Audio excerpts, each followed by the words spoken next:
Welcome to our weekly update. The Easter Bunny brought me a dose of COVID and brought that same gift to several others, including Anne and Julia, a member of the choir, and quite a few clergy that I know of across the life of the diocese. Thank you to those who have been in contact to assure us of your prayers as we isolate and as we seek to recover. Easter was an incredible gift. We got good coverage. I'll include a link to Channel 7's coverage of our Easter Day at 9:30 service. I have to say the reporter and crew person incredibly blown away by everything that St John's stands for, including the climate statement that we were part of, the music that made up our worship, the dynamism of the congregation, and their commitment to being an engaged community. So hearty thanks to all who were part of getting ready for our great celebrations over Holy Week and Easter.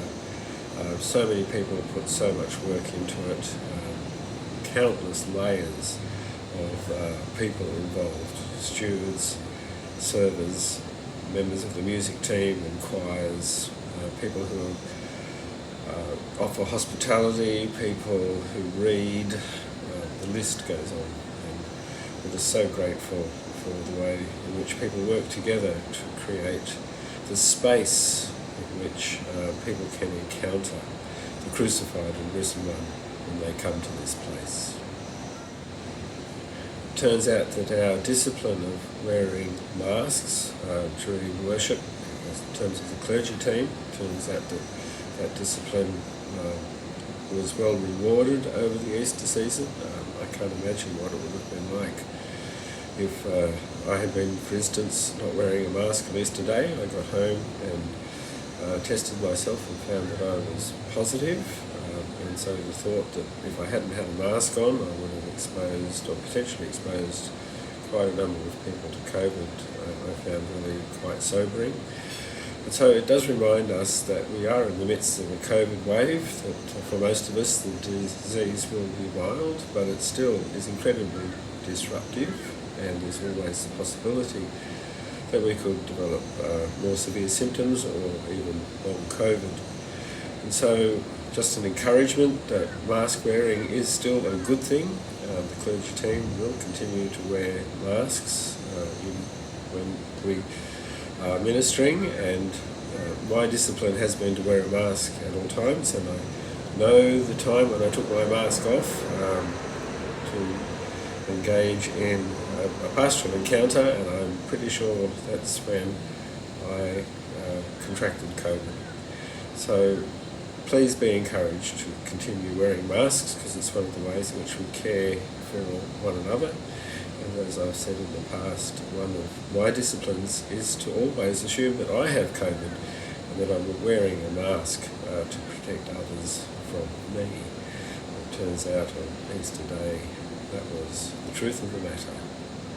Last night we hosted the Candidates Forum for the Electorate of Brisbane. It was a really great event. I watched it on YouTube and it's still available on YouTube. I'm grateful to Canon Gary Harch, who stepped in and offered hospitality on my behalf and the Cathedral's half. It turned out to be a really good exercise. We were joined by a significant number of community partners, and I thought that the dynamic of that particular forum was really good in that the candidates talked about policy and what they understood they could offer, and there was no sledging of the other, which from my understanding is a very different experience to the combative atmosphere that happened during the leaders' debate, which was taking place at the same time. So I think it's a really important gift that we gave to the process of democracy. And so if you weren't able to be present last night, you can still catch the forum on our YouTube channel, and I'll include a link in this update. Copies of Ford Day by Day for the 3 months beginning with May are available from Sunday. It's wonderful to have that publication back. COVID interrupted the supply chain of Ford Day by Day for the last 2 episodes of that publication. Ford Day by Day offers us a daily reflection.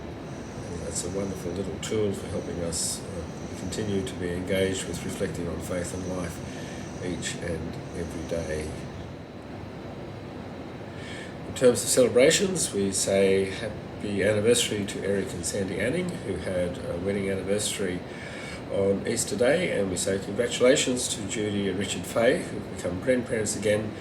Natasha and Hudson have given birth to Roman Edward Fay, and all are well, and the baby looks absolutely beautiful. So congratulations to you folks. Thank you for the offer of prayer. It certainly is great comfort to us to know that we have your love and support as we move through our experience of COVID. Thanks again for all that you did to help Easter be a really engaging festival, a great celebration of life and transformation. Peace be with you.